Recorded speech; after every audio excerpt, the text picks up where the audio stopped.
Hi. There's something happening on the internet, so we're going to call that a win. Welcome to the collection management tools section. We're going to start with a quick update from our council liaison, Audra Egoyan. Come on down. Hello, everybody. So I'm Audra, and I'm the council liaison for the collection management tools section, and I wanted to give you an update on the council meeting that took place on Monday. So all of the information I'm sharing is being sent out to the leader listserv as well as to the announcements list, and also it's on the website as a news item. So first, we approved 2 council resolutions, which will be presented at the annual membership meeting on Friday at 3:15 in Salon 1. We endorsed the protocols for Native American archival materials and approved a statement to accompany the endorsement, which, thank you.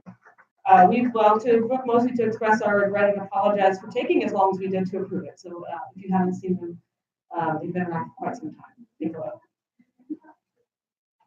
We discussed member feedback and approved revisions to the principles and priorities for continuously improving the SA annual meeting, mostly related to new approaches for meeting content and structure, related to our ability to assess and review our meeting content and pursue diversity and inclusivity and the balance of panels. In addition, we added language about priorities for site selection for the annual conference, striving to meet locations governed by laws, regulations, and practices that support the values and ethics of SAA. We approved a motion to form a new task force to develop guidelines for the SAA staff to use in considering vendor exhibits, sponsorships, and advertising. And we also discussed revision of the best practices for internships as a component of graduate archival education, and an update from the task force on accessibility, which is reviewing and revising best practices on accessibility. And looking forward to supporting your priorities this year. Thank you so much.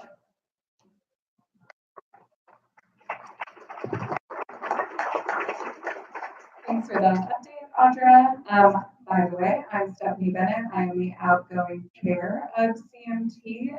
We also have a couple of steering committee members. The recently elected Vice Chair, Chair-elect Caitlin Wells, the steering committee member Jayla Barbara, and an incoming steering committee member up here. So if you guys have any questions about priorities or comments, suggestions for us, we'll be around after the meeting. I have a quick update. I don't know if anyone's seen on the listserv. We sent out an invitation to join a CMT directory. We weren't able to publish that before the meeting, but that will be published in the next week after the meeting. And it's just a way that we're hoping people can connect. I don't know everyone in the state of North Carolina, for example, who uses archive space. So we're hoping that it'll be useful for building bridges between annual meetings or for folks who are not able to attend annual meetings. So look for more about that. Also in the meeting, we're going to cover, that was the directory update. We're going to do a quick update on the documentation portal, a quick update on the repository profiles, both of which are on our microsite. We have a couple of visitors to speak with us about the Archon Users Collaborative, and then 2 presentations, one on agents and subjects in archive space, and the other on migrating from Past Perfect to archive space. And then questions and discussion. There are pieces of paper on the back of the table. I'm always thinking of ways to make these meetings valuable. Exercises, discussion amongst each other can be fun, but as archivists, we're not always emotionally prepared to speak to strangers in a conference setting.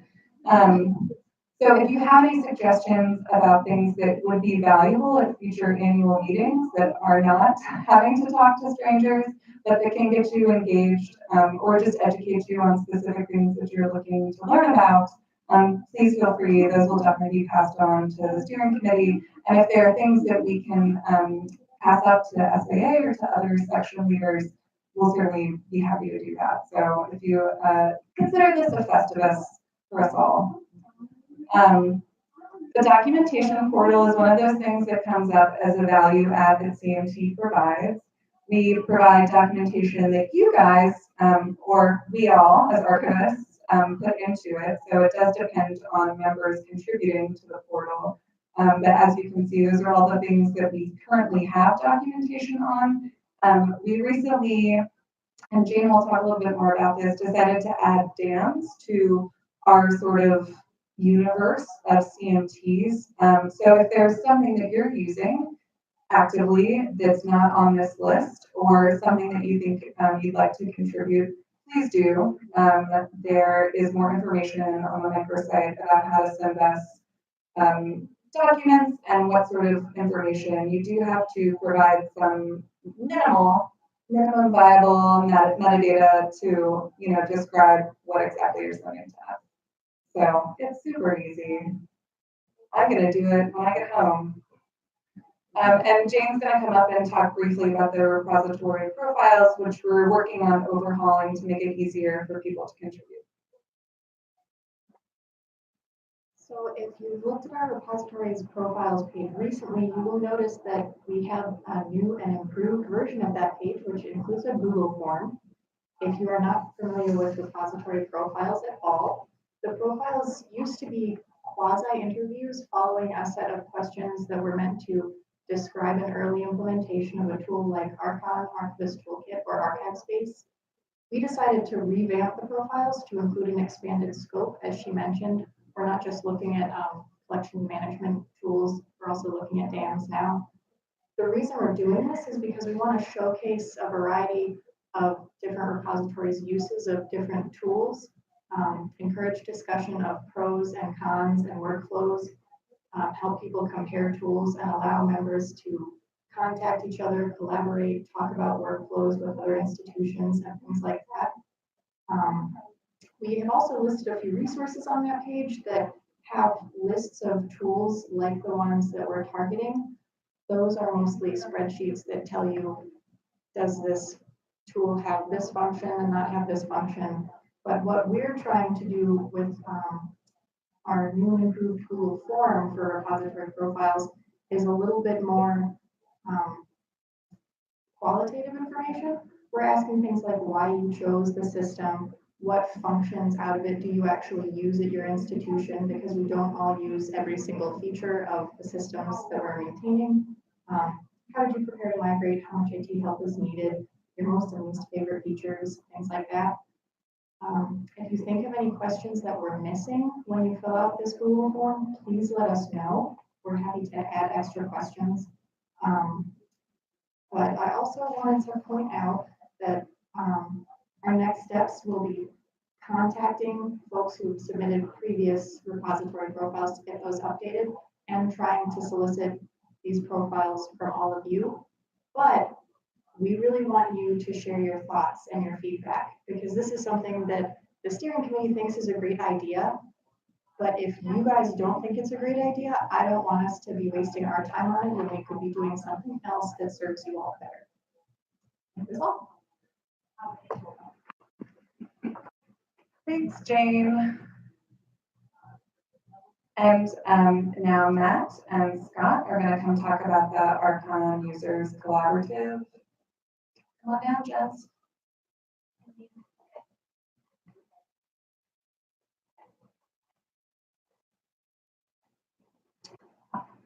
Afternoon. Thanks, Scott Schwartz. Archon Day was held at Denison University again this year, convened and hosted by archivist Sasha Griffin on June 29th. The group comprised of 10 participants from institutions in Illinois, Minnesota, Kansas, and Ohio. Sasha announced to us that she would have to step down from her time-consuming role in this group, and we agreed to work in teams to help share the future workload on this project.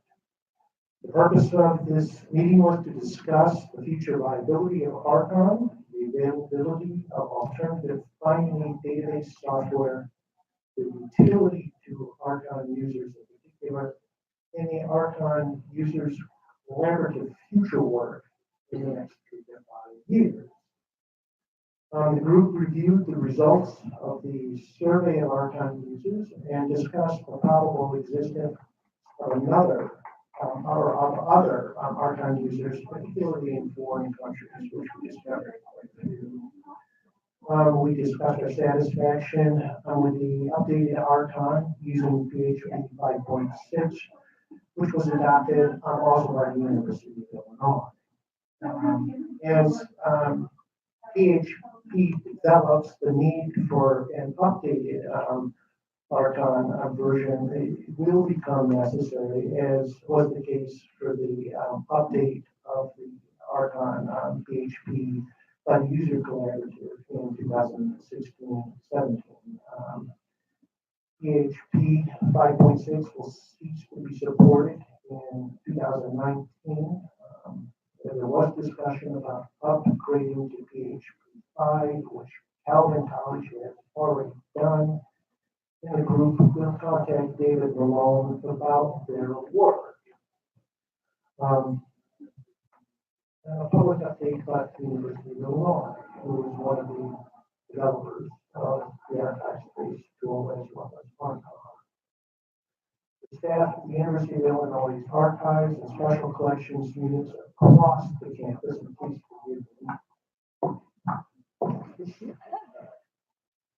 conducted an intensive evaluation of archive space 2.2.2 release during the last months of 2017 to determine if the tool addressed critical functional issues that had been raised with previous releases of A-Space by the Illinois team. At the conclusion of this evaluation, it was determined that Illinois cannot move forward with the adoption of A-Space for its archives and special collections units. Our institutional strategy for collections management has been and will continue to be focused on digital object management and to layer on top of that functionality tools for the university's management and access of its archival collection. In this last sentence, I want you to hear clearly. However, the University of Illinois and its archivists and special collections librarians have assured ACES and its board, as well as the larger archives community, that we as an institution will remain committed to A-Space as an organization and as a software platform.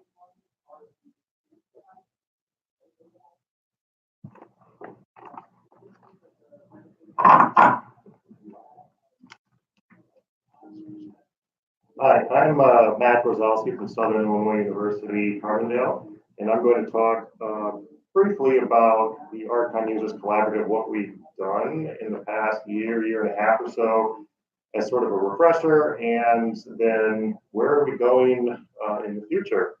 So, let's see here. So, as a reminder, version 3.2.1. Revision 3, I assume that's what that REV means.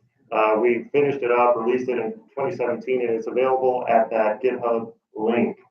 You can also get it from the Archon User Collaborative website, or link to GitHub from that, which I'll show you in a moment. Library host once again did the work. It's PHP 5.6 with a mod security web application firewall. And as Scott said, the PHP 5.6 has security support through December 31st of this year, and come 2019, it will have no support whatsoever, which is actually an extension for PHP 5.6, as I learned, as to what was originally planned. Let's see. Yes, so going back one year at Archon Day 2017, we met at Denison University, and what came out of this was some subgroups. The subgroup that I was on did a survey of Archon users. Scott was a part of that as well, and Cliff Height from Kansas State.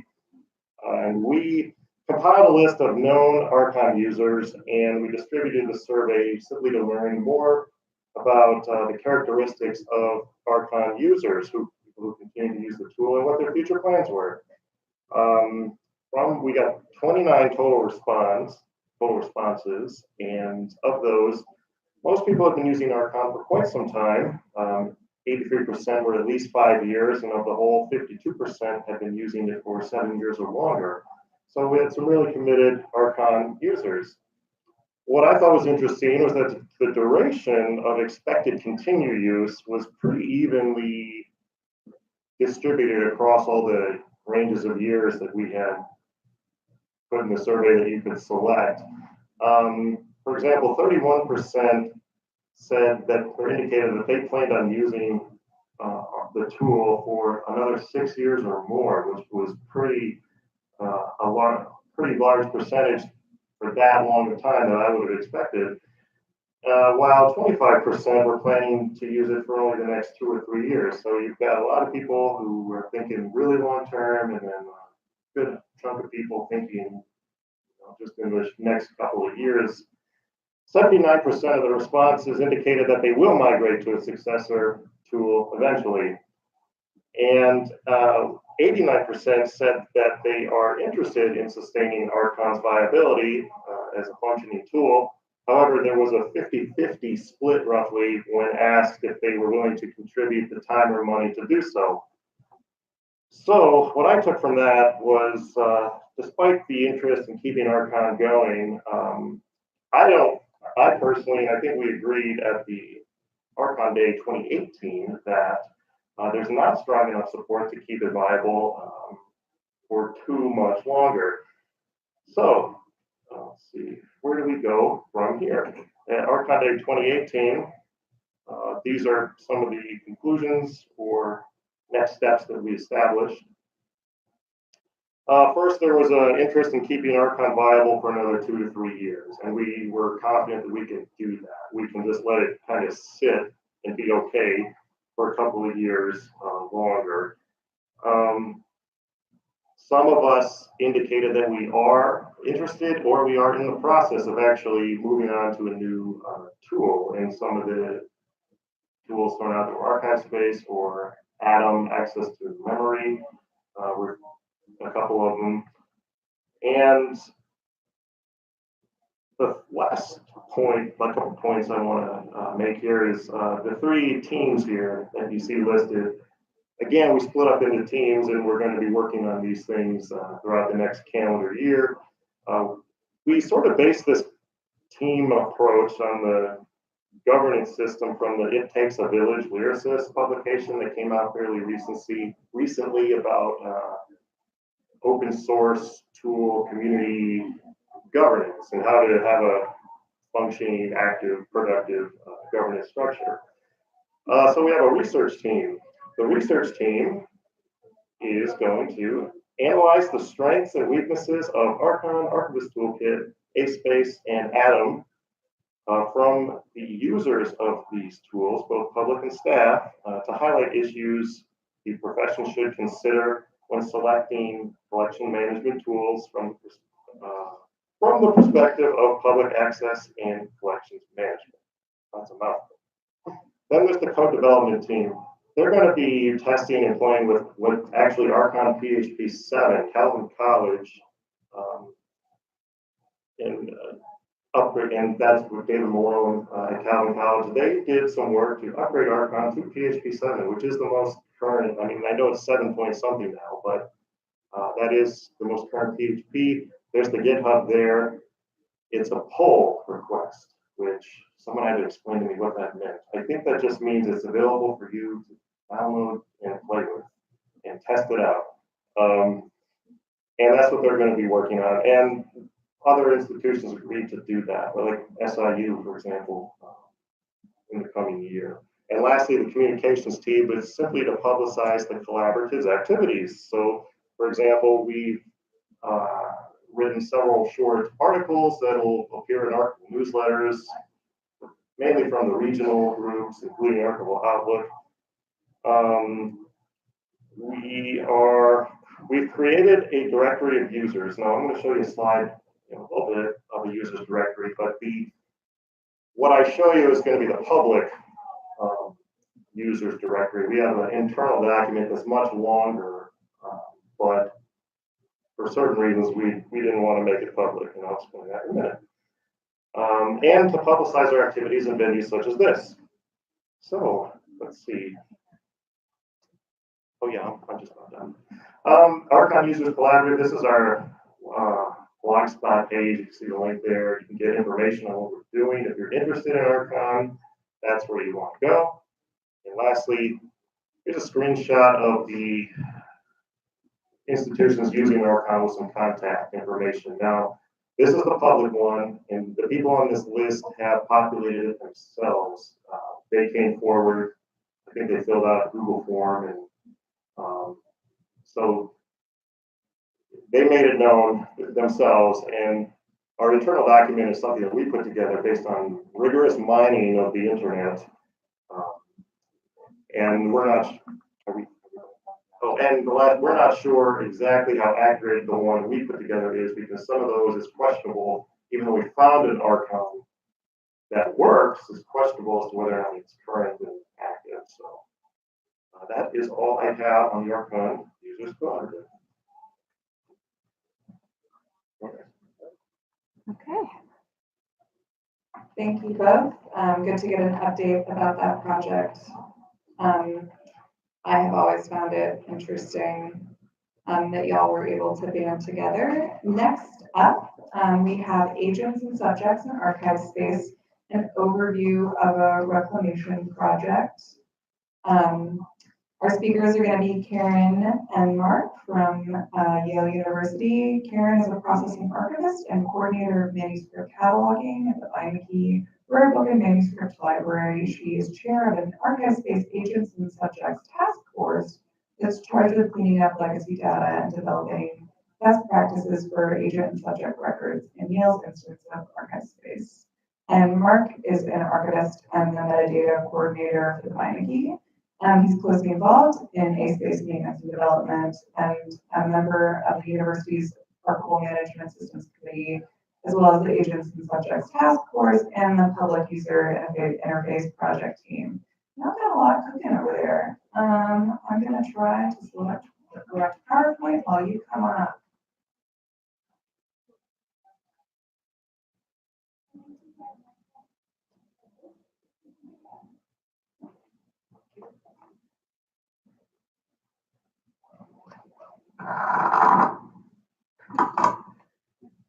Good afternoon, everyone. Thank you for coming. Mark and I are going to speak about a project that we're working on to develop best practices for agent and subject records in Yale's instance of archive space. First, I'll give an overview of the project, and then Mark is going to fill in more details about the methods that we're using to clean up our legacy records. So first, some background. Yale implemented archive space in 2015. We have one database shared by all special collections repositories on campus, and the contents of this database are finding aids, agent and subject records, and accession records. And we will soon implement a public user interface. This is currently under development and will very soon replace our current public database of finding aids. In this presentation, we're going to focus on agent and subject records and links between these records and our finding aids.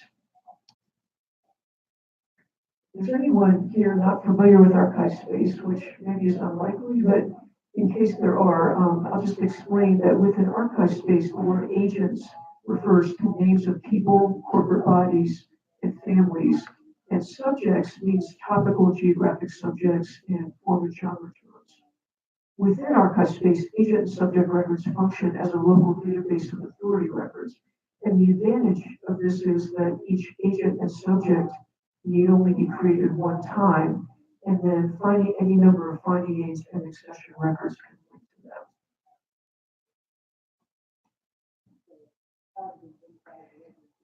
So before implementing archive space in 2015, Yale repositories were divided among 3 separate instances of Archivist Toolkit.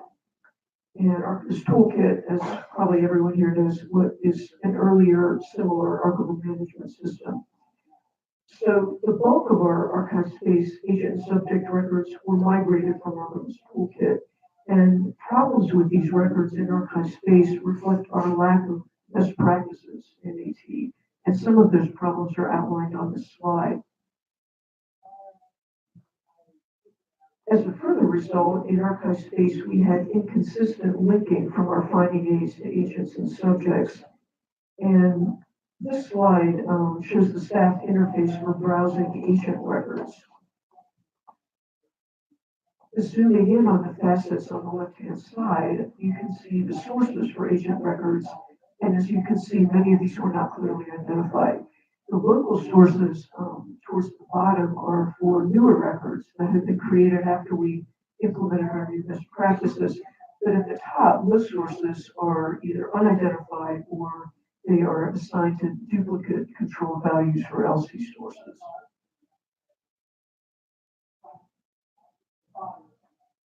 This screenshot shows an example of duplicate records. These are the results of searching for an agent record for Richard Stein, and the results include several duplicate records with variations in source, rules, or forms of names.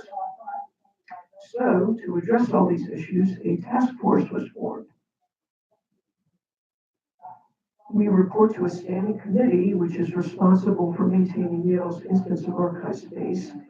And our charge is basically three things: to develop best practices, to clean up legacy records, and to establish an authoritative database of agent and subject records.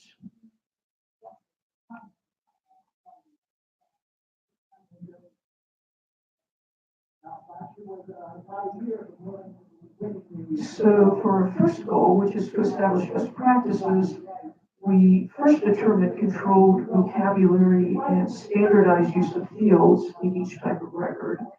And then members of our task force worked on revised mapping for two plugins. One plugin was to import LC authority records into archive space, and we needed this plugin in order to clean up our legacy records. And then a second plugin is for exporting MARC records from finding aids in ASpace. So starting with the finding aid in ASpace, exporting out of ASpace into a MARC record. And we're also very eager to use this plugin, but we haven't implemented it yet.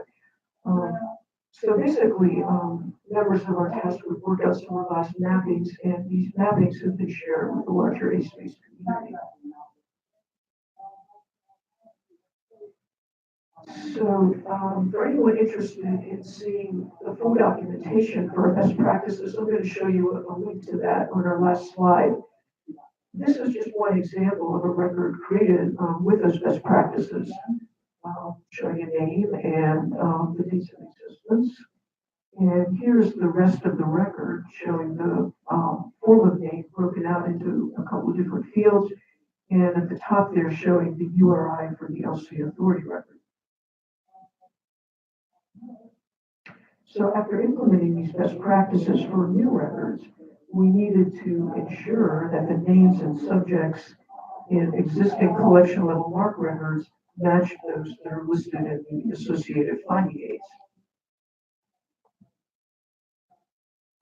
So for this part of the project, the first thing we did is that we verified that each finding aid contained the associated MARC record ID, and each MARC record contained the associated finding aid file name.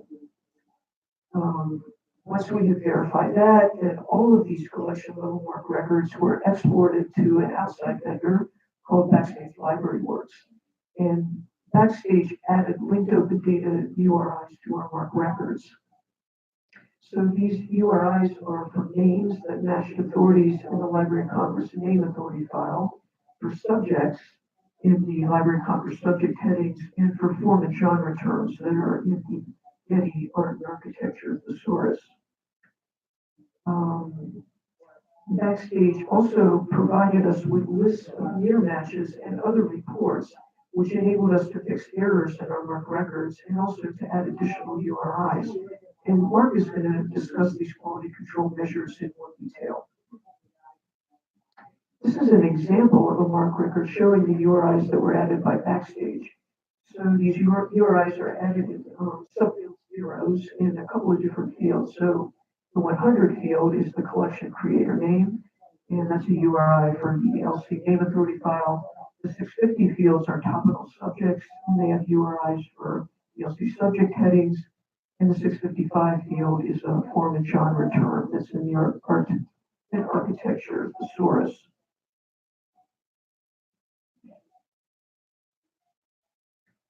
The most recently completed phase of the project was cleanup of our ancient subject records that we migrated from our this toolkit. And this part of the project was outsourced to Lyrasis. Lyrasis used our best practices to import LC and AAT authority records that were identified by Backstage. Also to identify records that had no LC or AAT authorities as local records. And very important to then make sure that all our finding aids were accurately linked to these records so that the agents and subjects associated with each finding aid match the access points in the associated collection level catalog record. And again, Mark is going to speak about these steps in a bit more detail.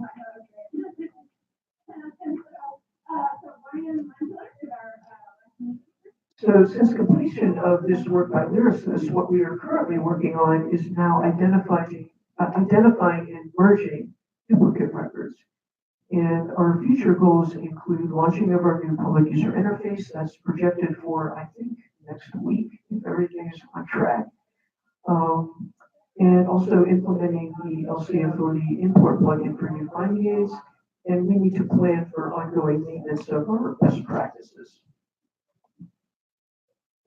And this last slide shows a couple of links to some further information that top link will take you to the full documentation for our best practices. We implemented these last year, and there will probably be some more revisions as we finish our work.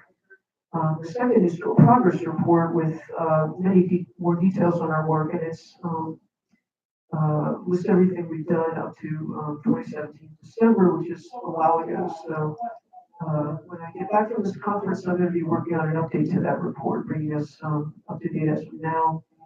And then the last link is how you can see more examples of our mark records if you're interested in seeing more examples of the URIs that we got from Backstage. So basically, this is a link to our current findings database, which has not yet been replaced by the archive-based PUI. If you open up findings in that database, in each one there's a link to the associated mark record. And then at the bottom there are email contacts for both Mark and me. So please contact us if you have questions or like to discuss this more. Thank you for listening, and I'll turn it over to Mark.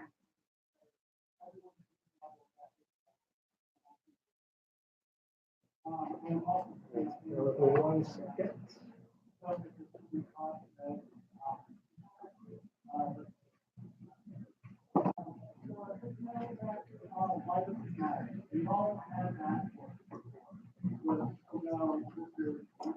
right. Well, hello, everybody. My name is Mark, and as Karen mentioned, I'm going to be going into a bit more detail about our efforts to enhance CL's article description by associating URIs with those names and subject records. To do that, I decided to frame my talk around the writer Fernando Pessoa. There are a few different reasons why I selected Fernando Pessoa, represented here in the social networks and archival context interface. But the most important reason is because of Pessoa's proclivity for creating a variety of heteronyms, over 70 throughout his lifetime. Pessoa referred the term heteronym to pseudonym since, as he said himself, his heteronyms were authors to whom he served as literary executor. Many of the names here in Snap, which can be accessed in the interface by clicking on a link labeled alternative names, have been described as different writers, different people, which also begs the question today as we undertake linked data projects, if those different names require different URIs. In SNAP, there is one URI for Pessoa. In the Library of Congress Name Authority file, however, some of his heteronyms have their own authority records. An authority record for Ricardo Reich, for example, was just created last year in LC's database.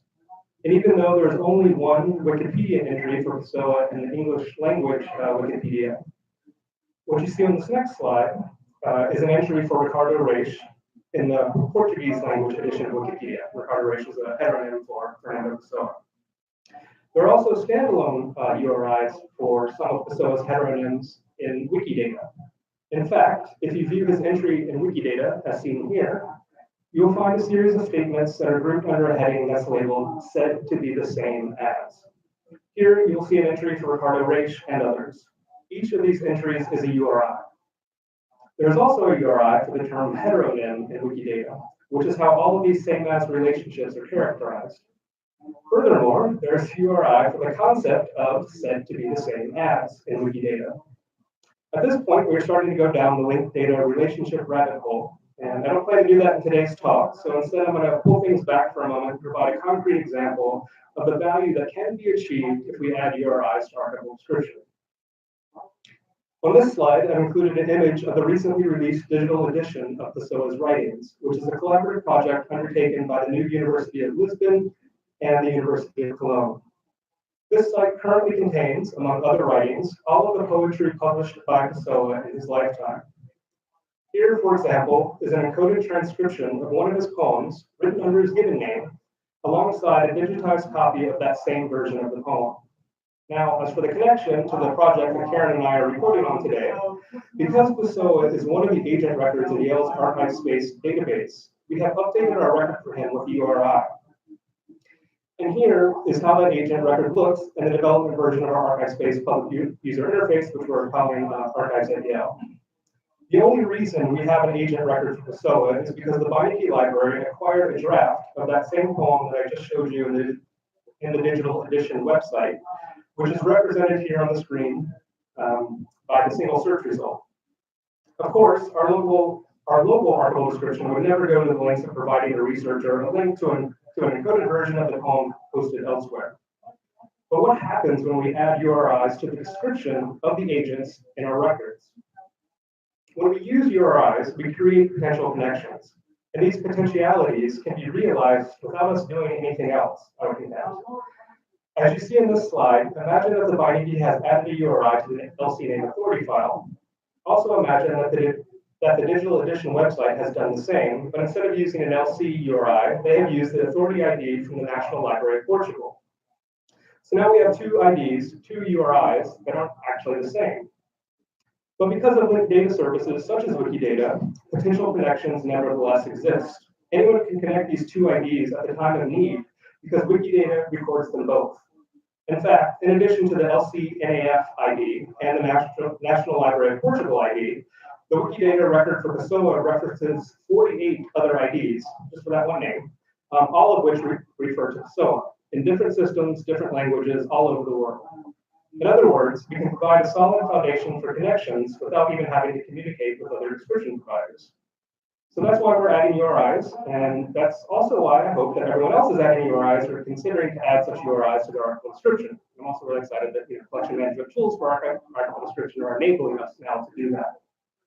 But the example of Pessoa and its heteronyms make it clear, I hope, that adding URIs is not a straightforward process. And that's not even taking into account the task of describing relationships amongst those URIs. But all projects have to start somewhere, so that's why I started with this example of what it takes to enhance a single name string up there on the top, and associate that with a URI. When we started our project, I did not have a grasp on how many headings we would be able to update. But now that we have gotten to this point, I can tell you all that we have added exactly 31,978 unique URIs to our finding aids in archive space. And along the way, we've made mistakes. So next, I just want to talk a little bit about how we reviewed our work. Just give you a few examples. But when it came to quality control, we had 4 general requirements. First, we had the task of connecting each archive space record with its corresponding MARC record, as Karen already described, or already mentioned. Again, that sounds simple, but we actually had a few issues there, such as just the wrong links being made accidentally, as well as one issue where we have a single collection that has so many access points that it was split long ago into 2 MARC records in our ILS, whereas we have a single resource record for that collection in archive space. Next, we wanted to ensure that every subfield 0 that we added was accurate, obviously. And most of the subfield zeros were added automatically by the vendor backstage, and only when the name string was an exact match with the primary heading from the authority record. In all of those cases, we just had to hope that the archivist added the name string correctly in the first place. We also added a much smaller subset of URIs manually when our group reviewed the near match reports provided by Backstage. And in my experience, whenever you have more than one person doing more than one thing, manually or anyway, or whatsoever, you're going to get a variety of errors, so you have to check the results. Third, and this was a simple one since we had lyricists do this for us, another vendor, we just needed to make sure that every subfield 0 we added, we were able to download that authority record from the Library of Congress or from the Getty, the two sources we used. Finally, we had to verify that all of the headings that we have in our ILS are also in archive space now. This is also basically just a numbers check, but it is a bit more nuanced since archive space does not align one-to-one with bibliographic description. For just one example, a media name and mark is mapped as a corporate agent record in archive space, making it indistinguishable from other corporate records in archive space. It's not a travesty by any means, but it makes our last stage of verification, which we just wrapped up, a little bit thornier than I would have liked. The important takeaway, though, is that we had errors in every stage in the project. So just a couple examples. URIs are pretty opaque. The naked eye, this looks perfectly fine. There's a problem, though. The URI associated here was actually with Ford Maddox Ford, his maternal grandfather, who he's named after, but that's Ford Maddox Brown, not the right one. So the solution, well, there's a couple different ways that can be figured out. In this case, we went ahead and just compared the authorized name with the name string, found out there was an error, went back and fixed it. Another example, as I mentioned before, we got all the URIs. We had to actually then download them so we could upload those to archive space. We had about 5 from the Library of Congress that were just records that were invalid, so we couldn't download, so we had to get in touch with those folks to fix the records before we could download them. And this is the one record we had the issue with Getty. I'm happy to report they fixed it in like 3 hours when we reported that. So it was the only one we couldn't download. They fixed it very quickly. It's fantastic. But just as an FYI, you're going to encounter mistakes or problems at every stage. And the last, I think, really important example here is that we had matches on what are known as undifferentiated records in the Library of Congress name authority file, and it says, you can't see it, but it says at the very bottom, if you're using RDA rules, do not use these records because, in fact, this George Barton, the sources where they got the name, is both from someone in the late 20th century as well as someone from the 19th century, not the same person.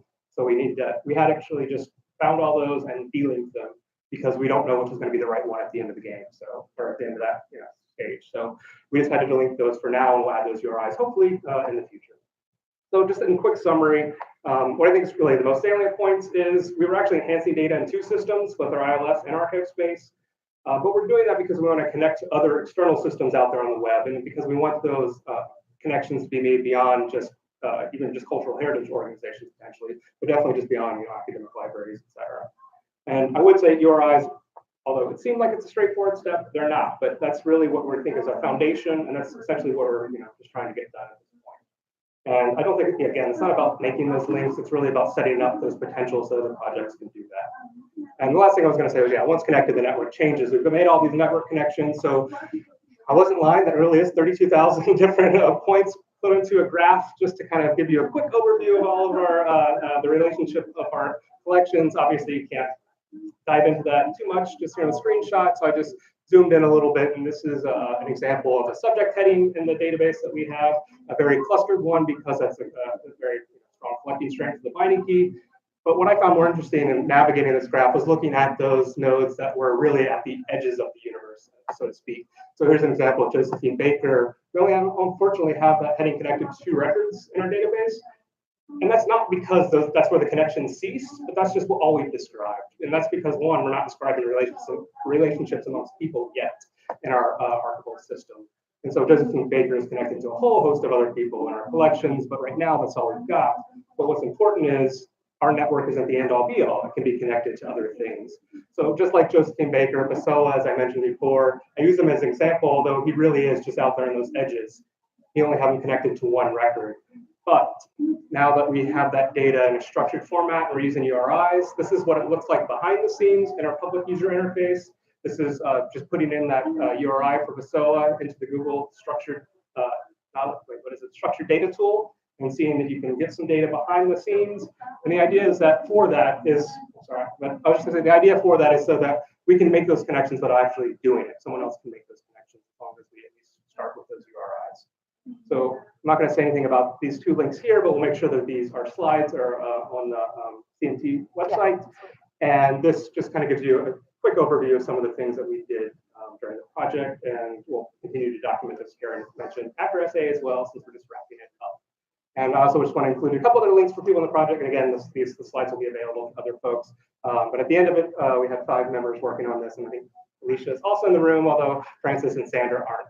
So again, thank you to Karen, Alicia, and Francis and Sandra for working on this project. It's setting us up for collaborating with, not just putting this information on the web, but also helping to collaborate better with communities like the Social Networks and Archival Contacts Project. Thank you.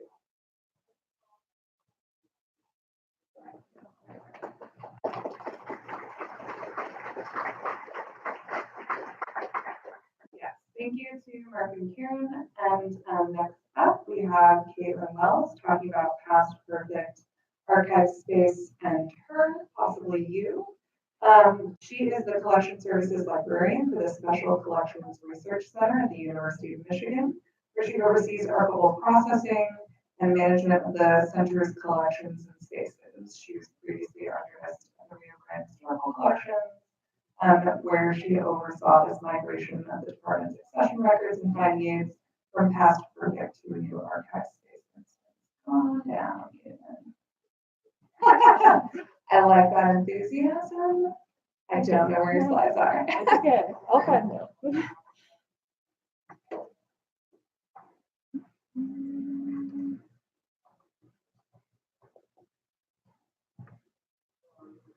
All right, I can never remember how to turn this into a slideshow.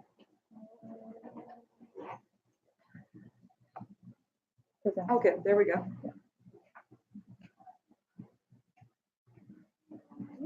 Good afternoon, everybody. I am Caitlin Wells. Like Stephanie said, I'm currently the Collection Services Librarian for the Special Collections Research Center at the University of Michigan. Previously, I was the curator of the Rio Grande Historical Collections at New Mexico State University, where I supervised the collections dealing with the Las Cruces, New Mexico area, but also southern New Mexico in general and the Borderlands region. Why I wanted to give this talk, I gave a version of this last year at the Archive Space Members Forum, but while thinking about it, I realized most of the problems I ran into during this conversion were because we were not Archive Space members. So I thought it would possibly be more helpful for people who aren't members and who would like to try to tackle something like this on their own. Basically, you're not alone, you can do it.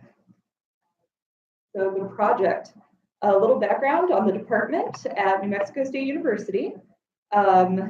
This is Branson Hall Library, where the collections are based. There are fantastic breakfast burritos across the street, which I did not picture. There are about 10 employees in the department, or at the time there were. 1 department head, 4 tenure-track faculty librarians, and 5 staff library specialists. There were 3 archival units, the Rio Grande Historical Collections, which I'm going to call RGHC, out of habit, political papers, and university archives. All of these were led by a faculty level archivist. The special collections had Past Perfect for about 10 years. We waited a few years to get archive space, partially due to funding issues and partially because we had to justify that. So, it had to say, no, we can't use Content DM to manage our archival collections. We need an archival management system. So once we got archive space, we just entered new data for 6 to 9 months. We stopped entering data into Past Perfect, but we didn't start the migration until we had a pretty good handle on the system. We waited for the systems department to transfer the data. We were told that was their responsibility to work on. We inquired about having an outside vendor transfer the data, but the costs were prohibitive. This did start an impromptu bidding war in a staff meeting where someone said, I'll do it for 6,000. Someone else would do it for 5,000. Someone got to do it for free. So after the previous department had left, the new department head asked if we could just get started and do it ourselves, and the systems department said, sure. Turns out they really didn't know how to do it, and they hadn't started working on it. So we decided to focus just on accession data, because most of our Rio Grande Historical Collections data was the accession data was in past perfect. The finding aids weren't. The finding aids were almost entirely XML documents. The university archives finding aids seemed like they'd be a little easier to transfer. So some of our initial challenges and problems, the RGHC archivist ended up being in charge of this project. So I was appointed to be the point person / self-educated authority on archive space simply because I had the most interest in the project. I had the biggest stake in the project. I had the most collections. So basically, if this didn't succeed, I had the most to lose. In the meantime, I also had to keep up with my other job duties, which on the tenure track included research and service, and also reference, instruction, donor relations, collections management, and maintenance. So technology, the systems and the archives lacked really any experience with large databases and migration projects. So we were also working with our standard work computers, which were very old and slow. We additionally struggled with our non-member status. We had no access to the archive space documentation. So I basically had to cobble together everything I could find, largely using the CMT documentation portal. So another plug for that. Please put your things in there. Someone else will use them. Just sort of related to the general lack of resources, we were unable to afford a yearly membership, and we were also unable to afford bringing in outside help. So yeah, doing it ourselves. And then the data itself, it was legacy data and all of the problems that come with it. So the biggest issue was that we had started on paper. Much of that paper had been transferred into FileMaker Pro, which was then transferred into Past Perfect, usually by students who did not care. So there was no authority control. Names were entered however the person thought of it at the time. So Mr. John Paul Taylor became J. Paul Taylor, Paul J. Taylor, Taylor, John Paul, and any other iteration you can think of.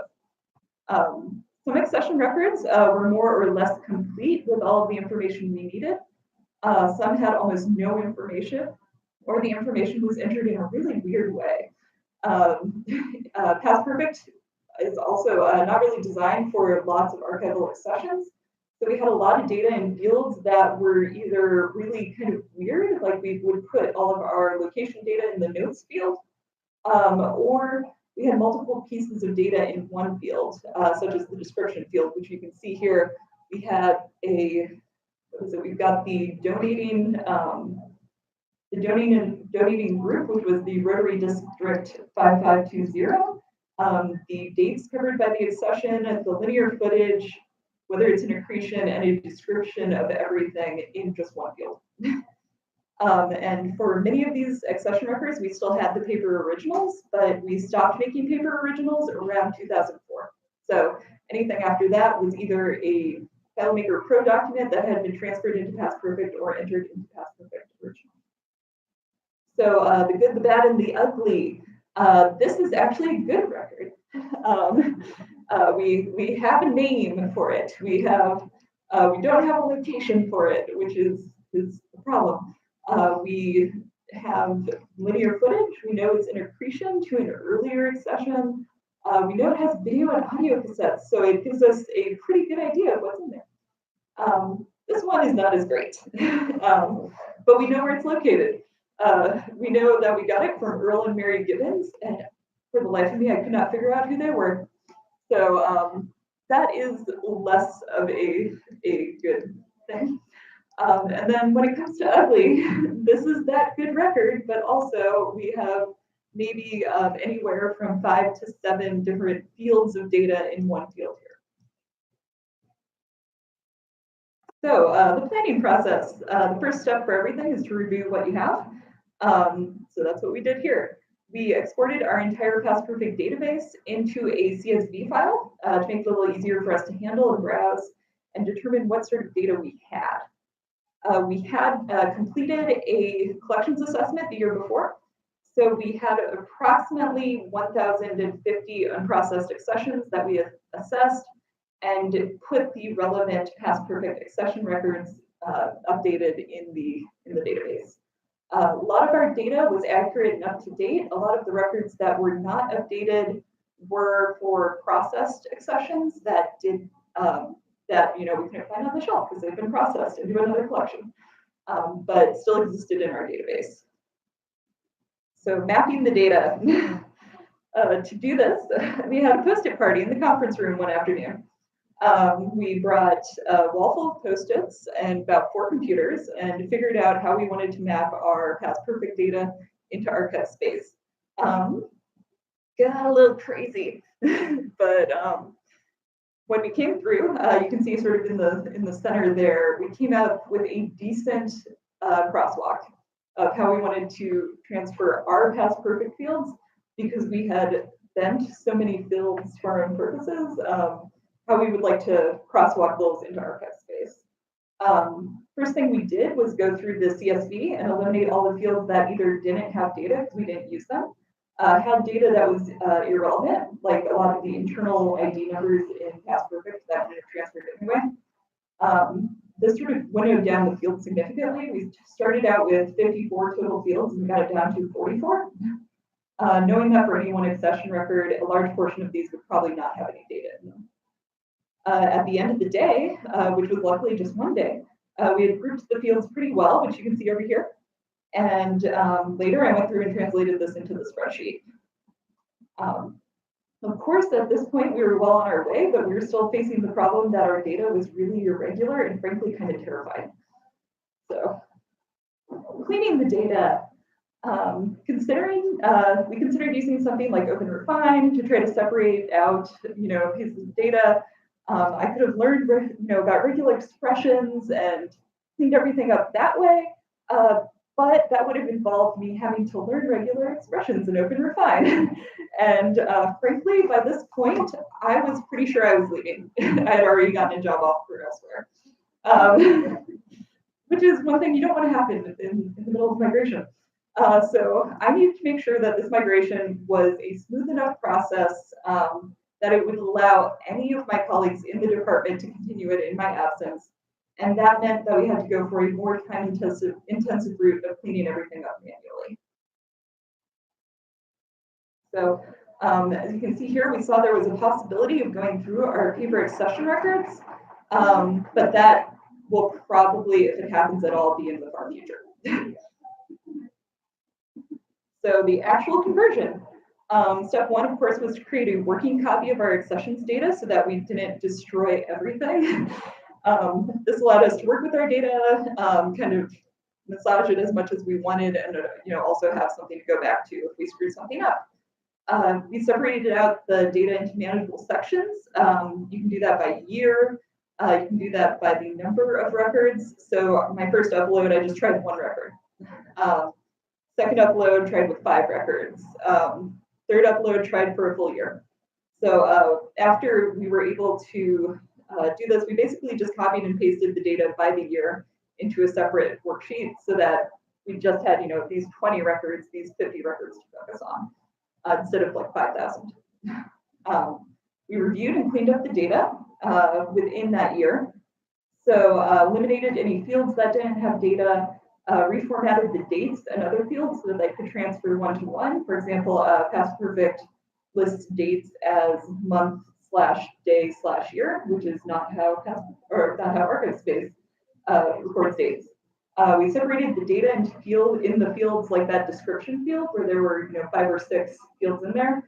So we just had to copy and paste that by hand into the necessary fields because everything was entered so haphazardly. There's no way to automate that. And if it sounds really tedious, it's because it was. This is a super, super boring project, but need to be done. We copied that data into the archive space accession CSV. And then we hit that import button. And this usually involves sort of a little dance. Maybe take a couple of deep breaths and walk around the floor for a while it tries to upload. And then you have either cautious optimism or resignation. So you celebrate if it works. If not, you go through and see what happens. So some of the challenges were that data was all over the place, as you can see here. These are 2 examples you can't really read them, but two examples of some of our records that were a little difficult to figure out. Just feeding it into a suitable form was kind of a struggle. Often we had to reformat dates and other pieces of data that would end up making the upload fail. So that red import failed button in archive space was my nemesis. The downside to not automating this means that humans are fallible and we will not catch everything all the time. So maybe 1 in 4 attempts would be successful. We almost always had to go back and correct errors that we found.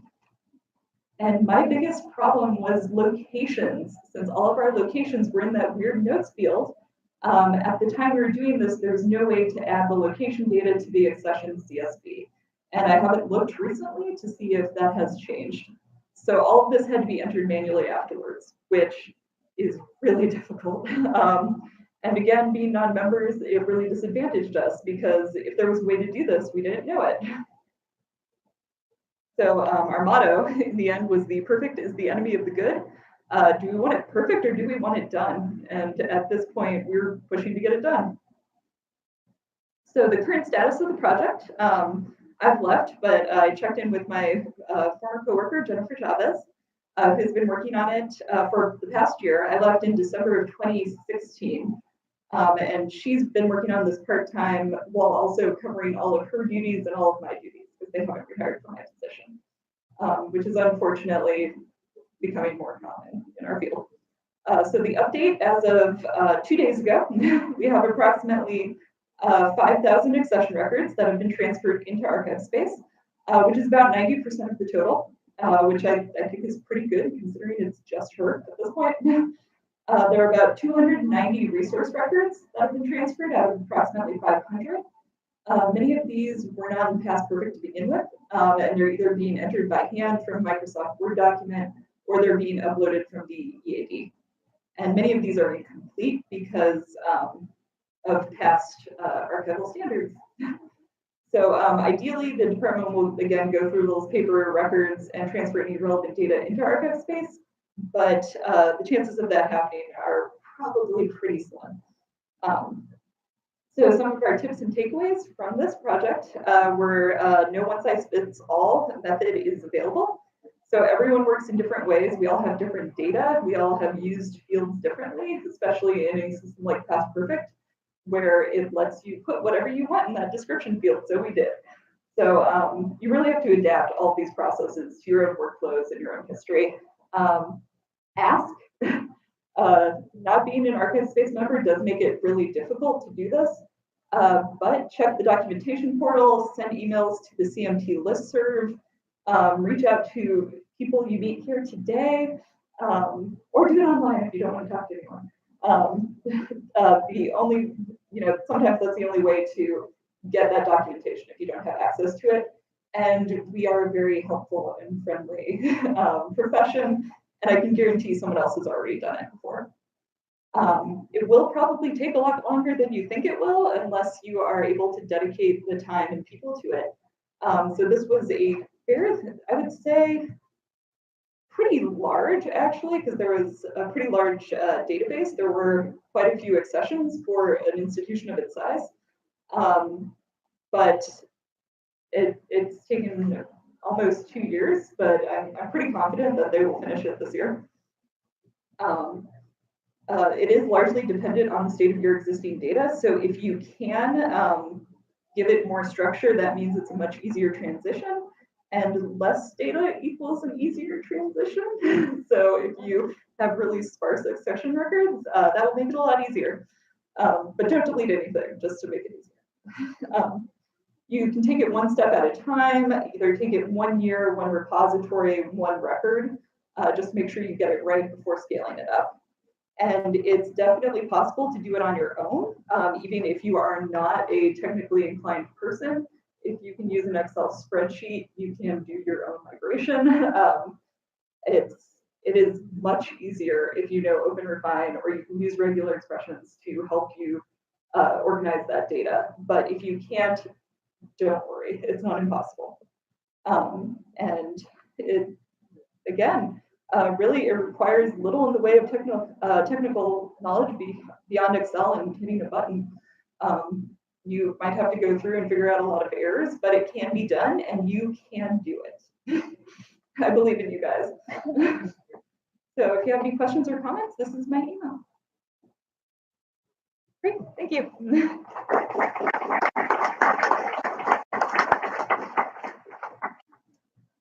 Okay, so we're at the end of our meeting. Does anyone have questions or comments about all this glorious jazz? There are microphones up at the front. You can, of course, send questions that you have to the CMT listserv or to the steering committee. Our roster is on the microsite, a glorious place. As I said at the beginning of the meeting, there are pieces of paper on the table at the back.